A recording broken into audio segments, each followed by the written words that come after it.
ബീഹാറിൽ തിരഞ്ഞെടുപ്പ് പ്രചാരണം ശക്തമാക്കാൻ മഹാസഖ്യം.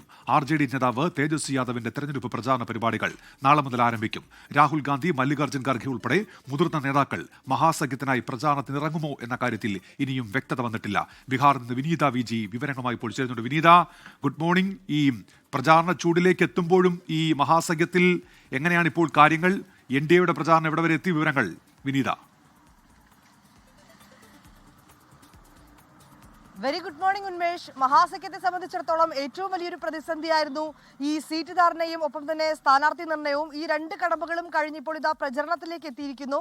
അതിൽ തേജസ്വി യാദവ് നാളെ മുതൽ തന്നെ മണ്ഡലങ്ങളിൽ പ്രചരണത്തിനായി ഇറങ്ങുമെന്നാണ് അറിയിച്ചിരിക്കുന്നത്. പക്ഷേ അതേസമയം ഈ കോൺഗ്രസിന്റെ മുതിർന്ന നേതാക്കളൊക്കെ തന്നെ രാഹുൽ ഗാന്ധി, മല്ലികാർജ്ജുൻ ഖർഗെ ഉൾപ്പെടെയുള്ള മുതിർന്ന നേതാക്കൾ, പ്രിയങ്ക ഗാന്ധി അടക്കമുള്ളവർ ബീഹാറിലേക്ക് ഇത്തവണ പ്രചരണത്തിനായി എത്തുമോ എന്ന കാര്യത്തിൽ ഇനിയും വ്യക്തതയായിട്ടില്ല. നേരത്തെ തന്നെ കോൺഗ്രസും RJDയും തമ്മിൽ ഈ സീറ്റ് വിഷയവുമായി ബന്ധപ്പെട്ട ചില പ്രശ്നങ്ങൾ നിലനിന്നിട്ടുണ്ടായിരുന്നു. അതുകൊണ്ട് തന്നെ ഇത്തവണ മുതിർന്ന നേതാക്കൾ ബീഹാറിലേക്ക് എത്തിയേക്കുമോ എന്ന കാര്യത്തിൽ ഇനിയും നേതാക്കൾക്കിടയിൽ ഒരു ധാരണയായിട്ടില്ല എന്നാണ് അറിയാൻ കഴിയുന്നത്.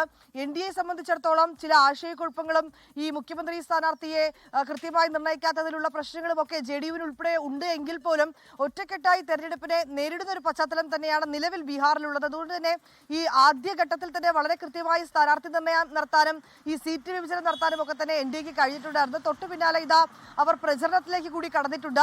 24-ന് പ്രധാനമന്ത്രി ബീഹാറിലേക്ക് എത്തിച്ചേരും. 2 റാലികളിൽ അദ്ദേഹം പങ്കെടുക്കുന്നുണ്ട്. അതുകൂടാതെ തന്നെ ഈ മാസം 30-ന് വീണ്ടും അദ്ദേഹം ബീഹാറിലേക്ക് എത്തും. അങ്ങനെ 2 ഘട്ടങ്ങളിലായിട്ടാണ് പ്രധാനമന്ത്രിയുടെ പരിപാടികൾ NDA സംഘം ബീഹാറിൽ അറേഞ്ച് ചെയ്തിരിക്കുന്നത്. ഇത് കൂടാതെ തന്നെ കേന്ദ്രമന്ത്രിമാർ ധർമ്മേന്ദ്ര പ്രധാൻ ഇപ്പോഴും ബീഹാറിൽ തന്നെ തുടരുകയാണ്. മറ്റ് കേന്ദ്രമന്ത്രിമാർ ഇന്നും നാളെയും ഒക്കെയായി ബീഹാറിലേക്ക് എത്തിച്ചേരുമെന്നാണ് അറിയാൻ കഴിയുന്നത്. മറ്റ് സംസ്ഥാനങ്ങളിലെ മുഖ്യമന്ത്രിമാരെ അടക്കം ബീഹാറിലേക്ക് എത്തിച്ചുകൊണ്ട് വമ്പിച്ച വലിയ റാലികളും ഒപ്പം തന്നെ അത്തരത്തിലേക്കുള്ള പൊതുസമ്മേളനങ്ങളും ഒക്കെയാണ് NDA പ്ലാൻ ചെയ്തിരിക്കുന്നത്. അതേറെക്കുറെ തന്നെ അവർക്ക് വിജയിക്കാനും കഴിഞ്ഞു എന്ന് കൂടി വേണം നമുക്ക് പറയാൻ. കാരണം ഇതിനോടകം തന്നെ വിവിധ മണ്ഡലങ്ങൾ കേന്ദ്രീകരിച്ചുകൊണ്ട് ആദ്യഘട്ടത്തിൽ പ്രചരണത്തിന് തുടക്കം കുറിക്കാൻ NDAക്ക് കഴിഞ്ഞു. അതിന്റെ മേൽക്കോയ്മ അവർക്കുണ്ട്.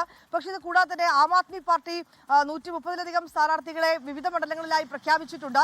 ആ സ്ഥാനാർത്ഥികൾക്കായി 40 താരപ്രചാരകരുടെ പട്ടികയും കഴിഞ്ഞ ദിവസം പുറത്തിറക്കിയിട്ടുണ്ടായിരുന്നു. ദേശീയ കൺവീനർ അരവിന്ദ് കെജ്രിവാൾ ബീഹാറിലേക്ക് എത്തുന്നുണ്ട്.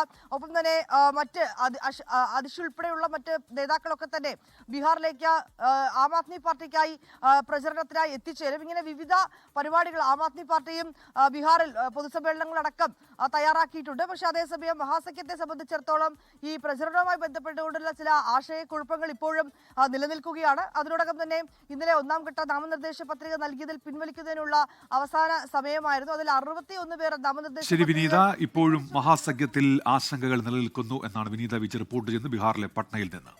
ലോകത്തെവിടെയായാലും ഏത് സമയത്തും 24 വാർത്തകളും ഓഗ്മെന്റഡ് റിയാലിറ്റി പാക്കേജുകളും എക്സ്പ്ലെയിനറുകളും വിശദമായി കാണാൻ ഞങ്ങളുടെ YouTube ചാനൽ നിങ്ങൾക്ക് സബ്സ്ക്രൈബ് ചെയ്യാം.